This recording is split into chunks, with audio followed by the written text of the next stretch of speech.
Imagine living in a world where everyone worships a god they bought at the local mall. A world where your own father carves the Creator out of a piece of scrap wood, and then expects you to bow down to it. This was the world of young Abram.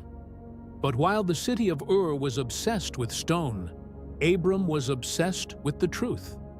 And he was about to prove his father's gods were a joke by using nothing but a heavy axe and a very clever lie. In the busy markets of ancient Chaldea, Terah, a high-ranking official, handed his son a tray of idols to sell.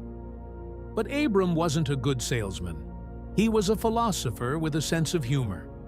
When a man approached, ready to pay gold for a statue of protection, Abram would stop him. "Tell me, sir," Abram would ask, "how old are you?" The man would puff out his chest. "I am 70 years old." Abram would let out a laugh. 70?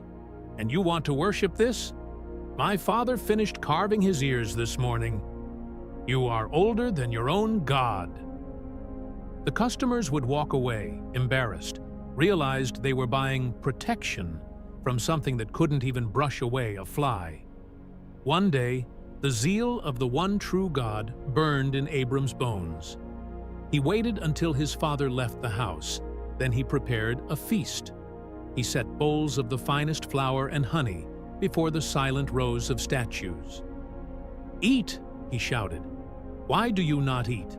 Is the honey not sweet enough?" The idols stared back, cold and hollow. Abram grabbed a heavy iron axe. With a roar, he swung. Crash! The god of the harvest lost his head. Thud! The goddess of the moon shattered into dust. He broke every single statue in the room until the floor was covered in rubble. Finally, he took the axe and placed it in the hands of the largest, tallest idol, the only one he left standing. When Terah returned, he fell to his knees in agony. "Who has done this? My livelihood, my gods!" Abram stood there, looking perfectly innocent. "Father, a great wonder happened. A woman brought an offering of flour. The smaller gods were greedy. They rushed to eat before the others.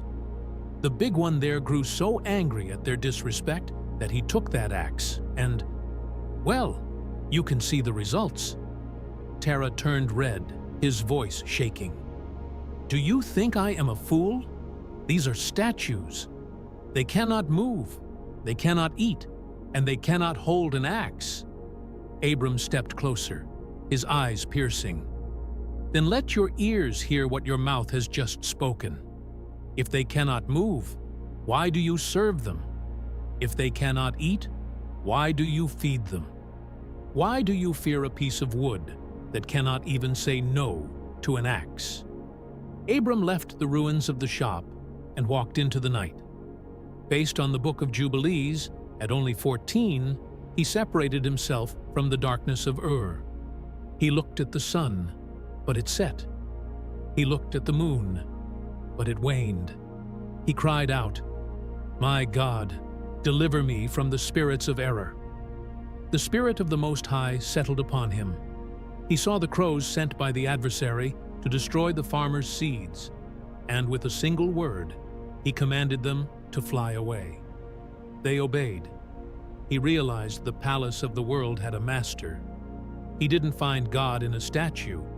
He found him in the order of the stars and the breath in his lungs. Abram turned his back on the smoke of his father's house. He didn't just leave a city, he left a lie. He walked into the desert as the friend of God, the man who realized that the Creator doesn't need to be carved. He needs to be followed.